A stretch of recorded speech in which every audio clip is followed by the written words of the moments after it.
जैसे अगर हम सारे रिश्तेदार बहन भाई हैं हम, तो जब आप जैसे मारते हैं और जैसे बॉम्बेज वगैरह करते हैं, तो वो अपने भाइयों को क्यों करेंगे? आप अपने भाइयों को क्यों करेंगे? हदीस में है ना, एक मुसलमान जो है दूसरे मुसलमान का भाई है, ठीक है।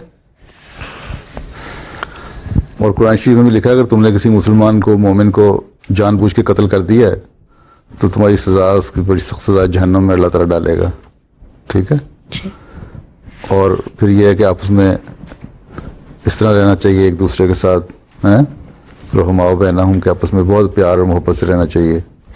जो लोग इसके मुसलमान होके फिर मुसलमानों को मारते हैं वो बड़ा सख्त जुर्म करते हैं, बगैर किसी जुर्म के, बगैर किसी वजह के।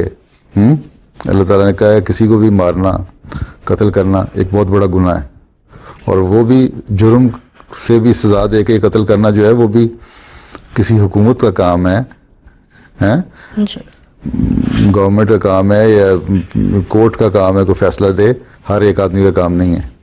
ठीक, समझ आ रही बात की? जी। तो इसलिए जो भी ये करते हैं ना लोग, सुसाइड बॉम्बिंग होती है या दूसरी तीसरी चीज़ें होते हैं, या वैसे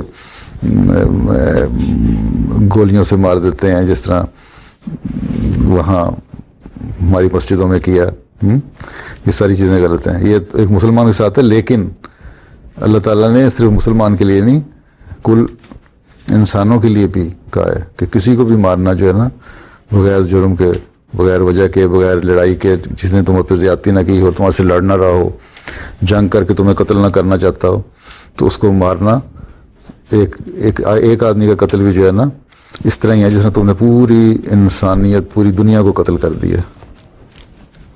ठीक, बड़ी सख्ती से मना है। यही तुम साथी सवाल इसका यही था, हैं? जी। जो ये समझी है, जिसने मुझे बताया, तुम्हारी तो समझ नहीं मुझे आई, वो उसका जवाब मिल गया? जी, यही जवाब था ना? जी सर। जो भी करते हैं ना गलत करते हैं। ना सिर्फ ये कि मुसलमान को मारना जुर्म है, गुनाह है, बल्कि किसी इंसान को भी मारना गुनाह है बगैर वजह के।